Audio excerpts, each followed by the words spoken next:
If Santa was from Texas instead of up north where there's snow, I bet he'd be a different feller from the Santa we all know. Oh, he'd still be jolly, but he wouldn't wear that funny little hat. Why, no self-respectin' Texan would cover his head like that. No, he'd wear a Stetson with a 5-inch brim that's red, and no fake fur for this cowboy, it'd be 100X instead. His boots would be made by Justin with tall stitched red tops. The soles would be magic, so up the chimney he could hop. He'd wear a pair of clapper spurs for when he rides his horse, and his jeans would be Wranglers, cowboy cut, of course. He'd wear a red silk bandana and leather gloves on his hands, and a red Carhartt to keep him warm as he flies across the land.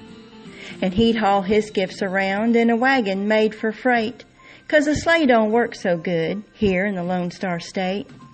And it'd be pulled by 8 big old Texas longhorn steers, 'cause here in the West you won't find many Arctic reindeers.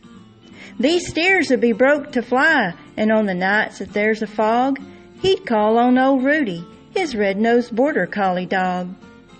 His tow sack would be filled with tack for cowboys that were good, and he'd have toys for girls and boys just like Santa should.